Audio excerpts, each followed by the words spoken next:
I stood in the living room of the house I'd saved 3 times. Once when my dad hurt his back and couldn't work for months. Once during COVID when my parents lost half their savings.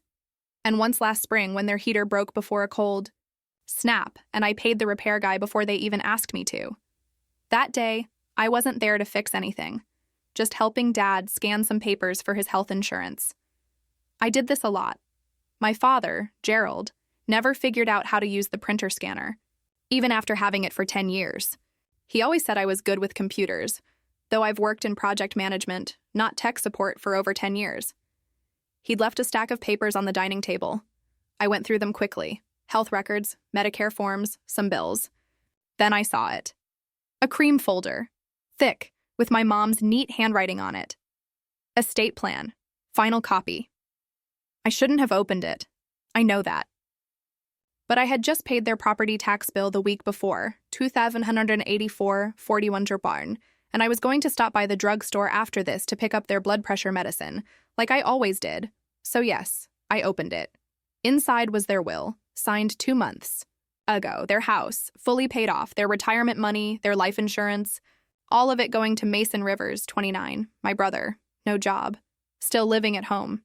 He'd quit college twice, spent a few years working on music, which really meant playing guitar in the garage and posting videos that hardly anyone watched. My parents always said he just hadn't found his path yet. My name, Danielle Rivers, showed up once. One line, "We love both our children equally and trust them to care for one another." That was it. Nothing about the taxes I'd paid. Nothing about the money I'd given them without them having to ask. Not even a thank you. Just a nice way of saying, "You don't need anything and we don't owe you anything." I didn't say anything at first. Just stood there, looking at the paper, while the scanner hummed. My hands were steady. My breathing wasn't. My dad came back with his coffee and said, "Getting through that pile, Danny." I held up the folder. "Is this really how it is, Dad?" I asked quietly. "Everything goes to Mason?" He froze, coffee cup halfway to his mouth. Then he sighed, the kind of long, tired sigh that meant he already knew what I'd found. "It's not what you think?" I didn't answer because it was exactly what I thought. I didn't push him, not right away. Dad just stood there, holding his coffee like it might explain things. Then he mumbled, "We thought you'd understand. You're doing well, Danielle. You've always done well." That's what they always said when they didn't want to explain. You've always done well. What they really meant, you don't get to ask for more. I left the folder on the table and went outside to breathe. The porch swing creaked a little when I sat down. I had fixed that swing myself 2 summers ago. The same week the deck railing broke, and I paid someone to fix it because Mason said he was between jobs again. Back then, I didn't mind. I was raised to take care of things, to help out. I grew up in that house. Shared a room with Mason until I was 13, when Dad finally fixed up the basement. I still remember the day we painted the walls blue together, Dad, Mason, and me. Mom brought us lemonade and said, "Look at my little team. Some team." I stayed in Nashville after college because Mom said she couldn't sleep when I was too far away. I turned down a job in Boston, even after they offered me more money and faster promotion. I told myself family was more important. They never asked me to give things up. They just never told me I didn't have to. There were the small things. Paying for their car insurance when they were short, buying their groceries when their food stamps were late, calling the credit card company when they missed payments, and the big things like sending $11,000 from my savings to catch up their mortgage 4 years ago. I did it without questioning. I just wanted them to feel safe, secure, not worried, and now, after all that, I was just a footnote. I sat on that porch swing looking at the old oak tree in the yard. Mason carved his initials in it once, Mims R plus HH, for some girl from his second high school. I wonder if he ever helped pay to trim that tree. I wonder if he even knew it cost $800 last year when a storm almost split it down the middle. Did they ever think about what I gave up? Not just the money, but the freedom, the peace, the life I could have built somewhere else? Or did they just see me as the one who didn't need asking because I always showed up first? I didn't go back inside. The porch swing creaked once under me, then got quiet. I could still hear the scanner through the screen door. A few minutes later, Mom came out. She wore the same light blue sweater she always wore when she needed to say something hard, the one from the Christmas. When I gave her a gift card and Mason gave her a burned CD, she said she loved both. She didn't sit at first, just stood there playing with the edge of her sleeve. "Danielle," she said, not too soft, not too sharp. I didn't look up. She sat beside me anyway. Neither of us spoke for a moment. She let out a breath.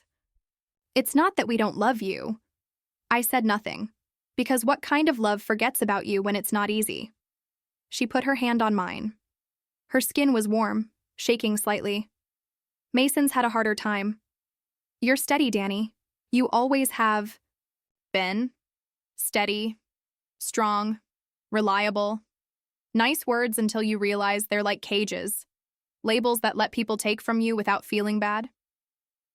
I pulled my hand away. "You could have told me," I said, my voice low but clear. "You could have asked." She looked away, down at the yard. And that's when she said it, quietly. Like saying it softer made it less bad. "We had to sign for Mason's loans. He needed the help." The words hit me. Not hard, but deep. I heard everything in how she said it. They didn't just leave me out of the will. They'd already tied themselves to him with real money, real debt, real risk. "How much?" I asked. No answer. "Mom, how much?" Still nothing. Then quietly, 35. I stood up. The wind picked up. The wind chime over the porch made one sound, then went quiet. I looked at her. Not angry, just tired. "You didn't pick him because he needed it. You picked him because you already owed him the money." Her eyes got big, but I wasn't looking for an answer. I just didn't know the price meant forgetting about me. I didn't text. I didn't call. I just stopped.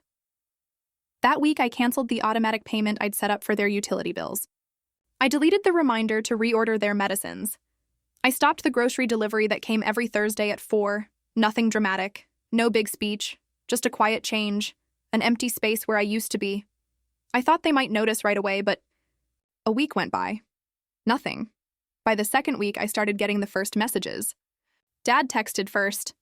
"Water bill is higher this month. Can you check the account?" I didn't answer. Then, "Mom, we're out of the low-salt crackers you always bring." Mason, "Forgot to tell you the internet's not working right." I left them unread. They weren't worried, not yet. They just thought I was busy, or in a mood, or tired from work. Maybe they thought I needed space. Maybe they thought I'd come back. Like always.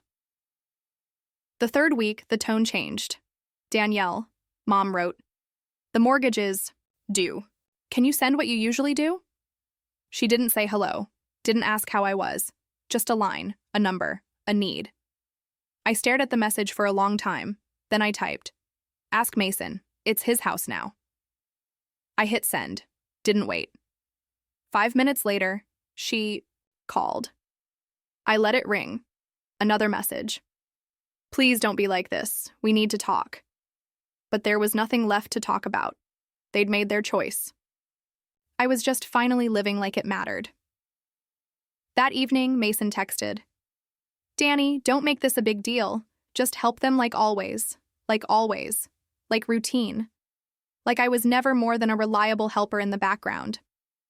I wrote back, "You're the one they chose, Mason. So be their choice." He didn't reply. The next morning, I woke up to a money request from Mom. $3,200. Exactly what the mortgage payment and late fees cost. No message, no note. Just the number. I declined it. A minute later, the phone rang again. Then again. Then this text.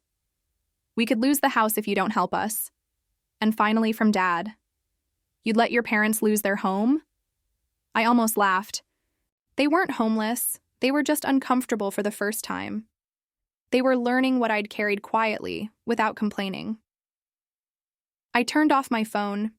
They didn't lose me when they wrote me out of the will. They lost me when they assumed I'd keep giving even after that. A week of silence passed after I declined the money request.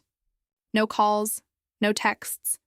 It was the quietest my family had ever been, and somehow, that felt louder than the begging. I started sleeping better, waking up without checking my phone, cooking for myself and no one else. But silence never lasts in my family, not when there's blame to pass around. The first sign was a voicemail from Aunt Lori. She rarely called me, always said she didn't want to get in the middle of family stuff. But that morning, her message said, "I'm not taking sides, honey, but your mom's really worried. Maybe just talk to them." That's when I knew they'd started talking to other people. I checked Facebook. It didn't take long to find it. A photo of the front porch, with words that said, "We gave everything to our children. But sometimes giving isn't enough." Lots of likes. A few worried comments. One from Mason. "Some people think family is about money. They forget it's about showing up." I closed the app. Not angry, just empty inside. They weren't just disappointed. They were changing the story, making me look like the bad guy because I'd stopped showing up to be used. The next day, an envelope showed up at my apartment. Plain. No return address. Inside, a foreclosure notice. Just a copy, not sent to me, but I knew the house number. I sat with it for a moment, looked at the paper, then flipped it over and wrote on the back, "Maybe you should have left it to someone who could actually manage it." I didn't send it. Instead, I checked the county website. Their property was officially listed as at risk, behind on payments, no safety net left. They'd used up all the savings, probably trying to keep up appearances, maybe hoping I'd give in before things got really bad. Mason had spent it all the money they left to him for security, for stability, for his future. Gone. There was a time I would have stepped in, called the bank, worked out a payment plan, moved money around. But now, I poured myself a glass of water, sat at the kitchen table, and let the house fall without my help. Sometimes you don't need to start the fire. You just have to stop bringing the water. It started small. A vague post from Mom with a sunflower emoji, a photo of her and Dad smiling on the porch. We raised our kids with love. We did our best. But sometimes love isn't enough. No names, no direct accusations. But I knew what it meant. So did anyone who knew us.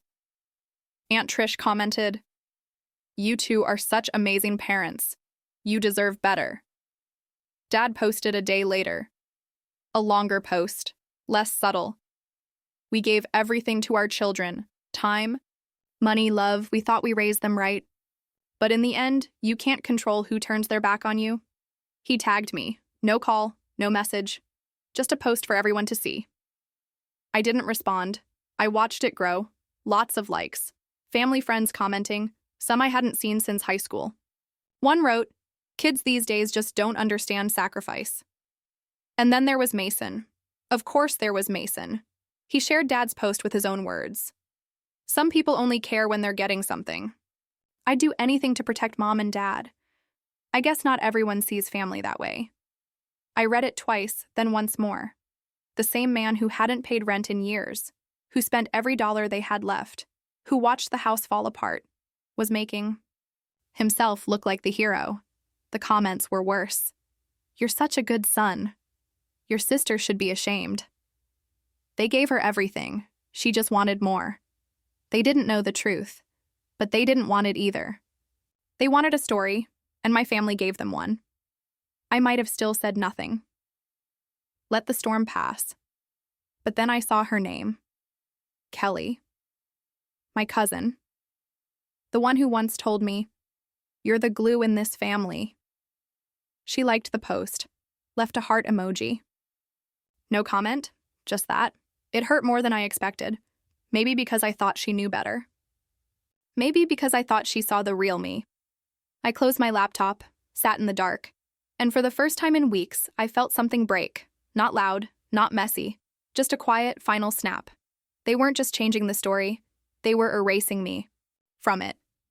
They came on a Thursday. I should have seen it coming. The texts hadn't worked. The money requests had been ignored, the guilt trips had failed, so they showed up. The front desk called at 10:42 a.m. "Ms. Rivers, your parents are here, and a man who says he's your brother." I stood in the hall outside my office, looking at the floor while she kept talking. "They're asking to come up. Said it's urgent." I took a slow breath. "Please tell them I'm not available, and that they weren't invited." A pause. "They said they'll—" "Wait." I nodded, though no one could see it. "Then let them wait." 20 minutes later, my phone buzzed. A text from Mom. "We're downstairs. Open the door." Another. "We're not leaving until we talk to you." I didn't rush. I finished the meeting. I was in, answered 2 emails, then walked downstairs. They were by the building entrance, standing close together, like they'd practiced it. Dad stood stiff, like he was holding in a lecture. Mom held her purse tight, eyes darting around. Mason looked like he'd rather be anywhere else. They all turned when I stepped through the door. No one spoke right away. I stayed where I was, arms crossed, calm. "Danielle," Mom said, her voice already shaky, "we need to talk." I looked at her, then past her. The street was quiet. A delivery truck drove by in the distance. I didn't answer. Dad cleared his throat. "You'd really let us lose the house over this?" I let his words hang in the air. Then, "You really thought I wouldn't?"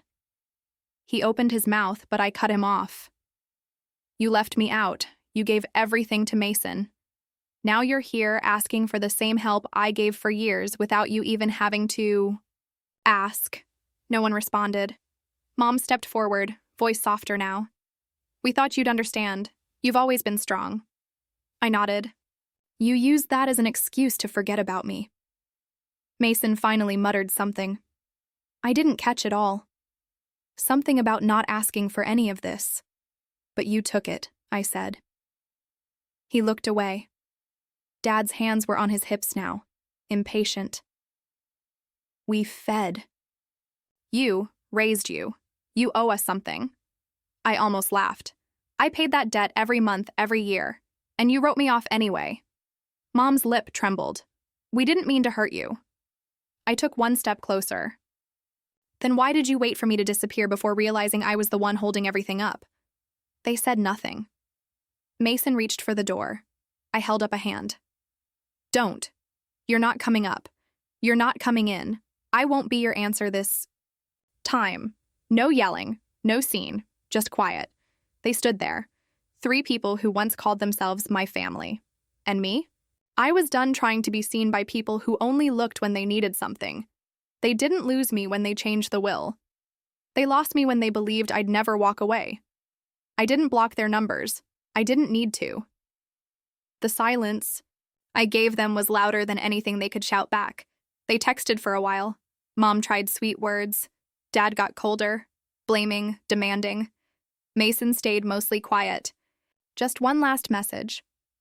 "You think this makes you better? Walking away?" I didn't answer. A few days later, I took a walk. No plan, just moving. My path, without meaning to, went past the neighborhood where I grew up. The old street looked the same. Cracked sidewalk, a half-painted fence. But the house? A for sale sign on the lawn. Faded shutters. Dead grass. I stood on the sidewalk and looked at it. The porch light was off. The swing I fixed was gone. So was the wind chime. I didn't go. Closer. I didn't need to see inside to know what had fallen apart.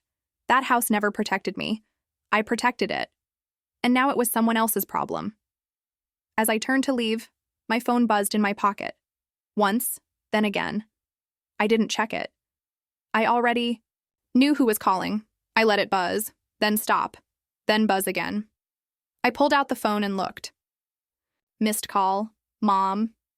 Missed call, Dad. And then voicemail.